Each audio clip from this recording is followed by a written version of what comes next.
This is Sincere, a Teacher Sincere's channel, and welcome once again. So it's been a couple of weeks, and this is the end of 2024. Okay, this is the final day. I'm recording this in the afternoon. It's almost 4 p.m. here. And I finished the book last week, so I wanted to talk about it before the year was over with. So I wanted to get it in before the year was over because I finished it last week. As far as a year of reading, 2024 was mediocre for me. Okay, I read about 13 books. I set a goal on Goodreads to read 20 books. Okay, and that's pretty low. The highest I've ever gotten in a year was 65 books. And that was several years ago, probably around, I don't know, about 2012, maybe, something like that. And so I have not been able to get that amount since then because of, things going on in life, just regular life, energy, time. My reading count went down after my father died 3 years ago, and I have not been able to recover it and get to like 20 cents. I'm hoping that the upcoming year I will be more successful at it. I really do, because I would love to read much more than I do, but it's a matter of time. And then another thing that was a sort of obstacle, but a good obstacle this year, was I wrote more this year than I ever had written. I don't think I've written this much since I was probably high school, 11th or 12th grade, because in the 11th and 12th grade, I kept a diary. I kept a regular diary, 11th and 12th grade. What we call a journal now. They called it diaries back then, but now they call it journaling. So I used to journal like almost every day, or most days, several times a week when I was in the 11th and 12th grade. I was sort of influenced by a book called Desiree, by German author, or I think either she was Austrian, Anne-Marie Salenko. And the book is written like a journal. It's not an epistolary novel or novel of letters, but it's like written like a journal. So I was sort of influenced by Desiree. And I started keeping a journal, and I would write regularly. And then when I started university, I tried to keep it up, but it was next to impossible. I couldn't do it. So this year, this is the most that I have written, like in over 40 years, written as much as I have. I did some journaling, but most of the writing that I did was actually by writing on the website medium.com. I wrote on Medium. I started out back earlier or end of last year, I think, and I wrote for about 4 months. And then when it looked like it was a place where people could just jump on there and use AI and stuff, but then they cracked down, and that was good, because that messes up everything for other for serious writers on there, people that take it seriously. That's not fair for them. So when they really cracked down on that, that was a good thing for people that really took Medium seriously and took their writing seriously. I follow some really good writers on Medium, talking about different social things, politics, ideas for writing and books and all of that. People writing about movies. So I follow some good people, some good accounts on Medium. So I wrote for Medium, and I wrote a variety of things, articles, poetry, one short story, a couple little flash fiction like things. What do they call them? I forgot the name of them, but they're sort of like flash fiction, where they're 100 words, and I forgot the term for them.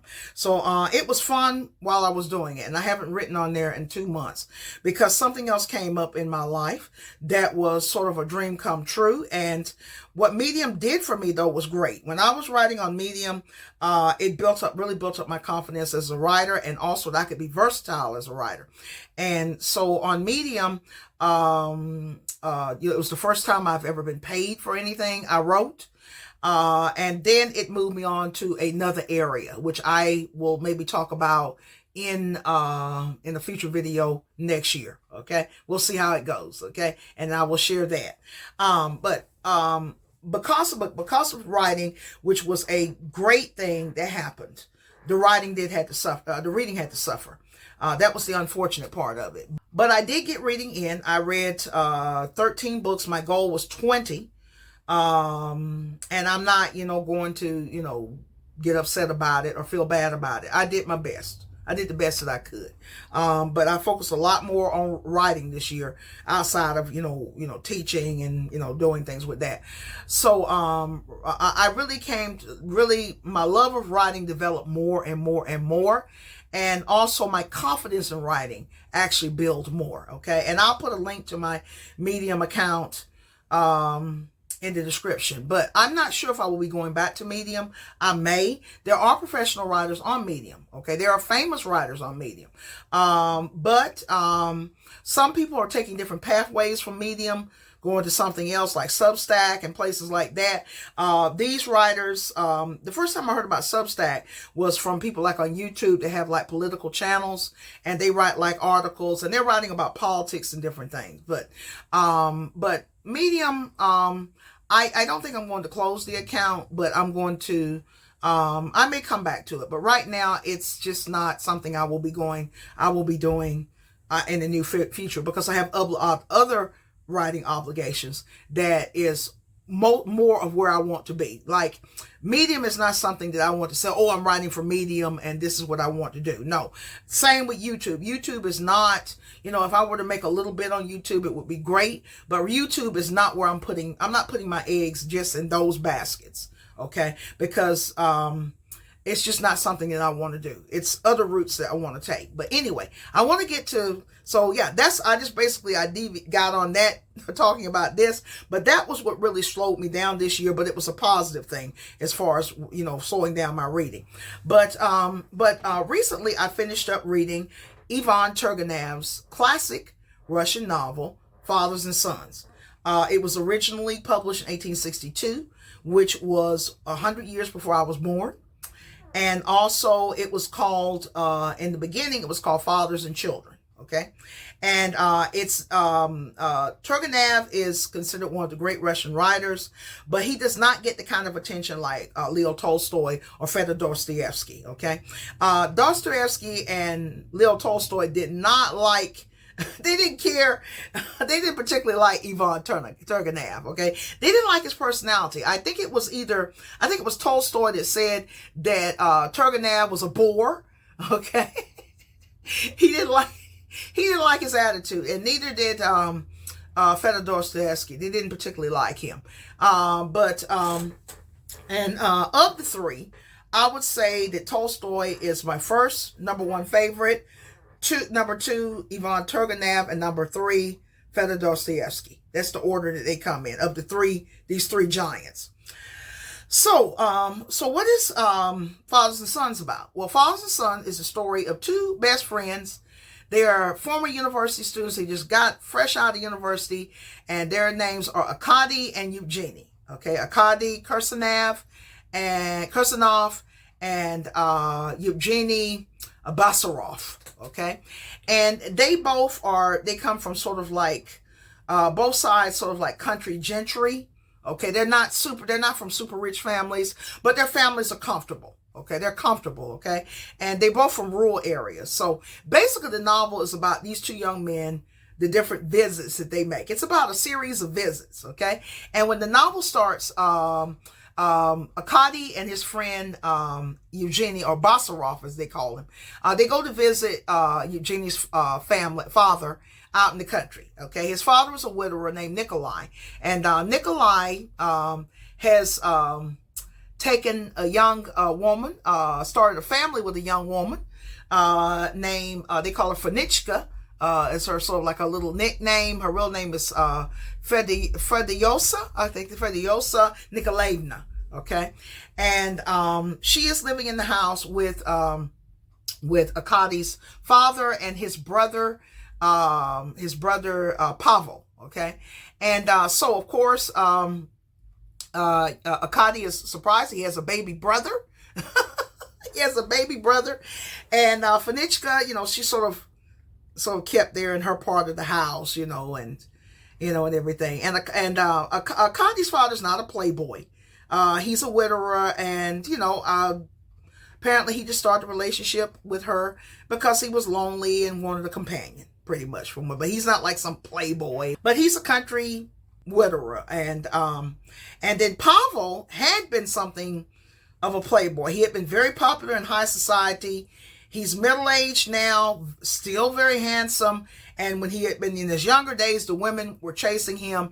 He was sort of like, he reminds me very much of Alexander Pushkin's character, and the main character of Alexander Pushkin's poetic novel, Eugene Onegin. Okay, so Pavel is a Eugene Onegin. Okay, he had been in high society, very popular with the women, and now is disillusioned and now basically living out in the countryside with his brother. Okay, and then his brother has, they have, servants, just like Russian people did, wealthier people, gentry. Okay, and so the two friends go there and spend time there, and both of them have been influenced by nihilism, particularly Eugenie. Eugenie is sort of like, Akadi is very easygoing, sweet-natured, a lot like his father, okay? Whereas Akadi is, Eugenie, have tried to get them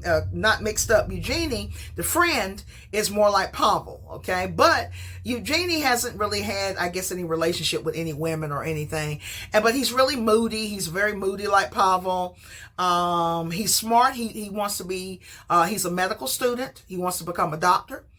And so it's just a very interesting picture of the clash between the old generation and the young generation. Okay, the two young friends have these beliefs in nihilism, and nihilism became very popular, like in Russia in like mid to late 1800s, and it was all about basically getting rid of like the old traditions and starting a new society and everything like that. So, of course, Akadi's father and uncle just can't relate. Okay, they're very much a part of the old order, and they don't want to see things changed. Okay, so like I said, the novel's a series of visits. We meet Madame Odensov, who is a young widow, very beautiful, very tolerant type person, and the two friends are attracted to her. And then there are others. We meet Eugenie's parents, and so it's just a picture of the time period, and it's a short, lovely, sort of philosophical novel, slice of life. The language is I love the language in it. Of course, it's translation, but the story, how it's told, is beautifully told. Much more lively. Now, Turgenev's style is very different from Tolstoy. Tolstoy did the quiet, elegant type writing. His writing is not as rambunctious as say Dostoevsky's. Okay, I would say his writing reminded me more of Mikhail Lermontov's novel A Hero for Our Time. Okay, but only thing is, Eugenie is not like the main character in that, who was something of a womanizer, but a crybaby, spoiled brat. Not spoiled.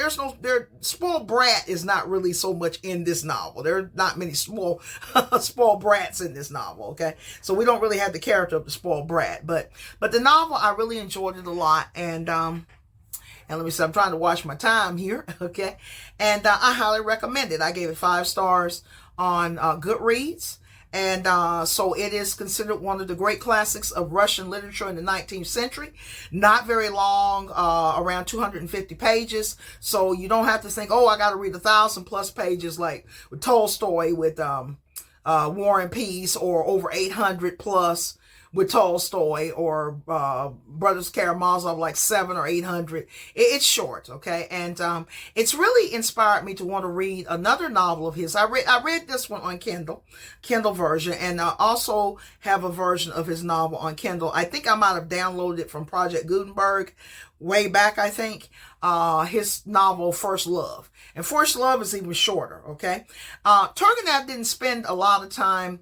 He spent a good bit of his time in Western Europe, like France, so he is considered a little bit less Russified as the other two giants, Tolstoy and Dostoevsky. He's more like French style. But like I said, he reminds me of one of the other Russian writers, Mikhail Lermontov, a hero for our time. The style, it reminds me a lot of that, okay? So I really enjoyed the book, and like I said, I gave it 5 stars on Goodreads, and I recommend it if you love classics. Not difficult to read, and yeah. So yes, Fathers and Sons. It was a really a treat, and I really enjoyed it. I'm almost tempted to get an actual copy of it from Penguin Classics or Signet or something.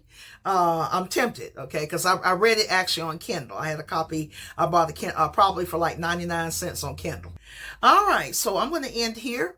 I hope you enjoyed this video and learned something new.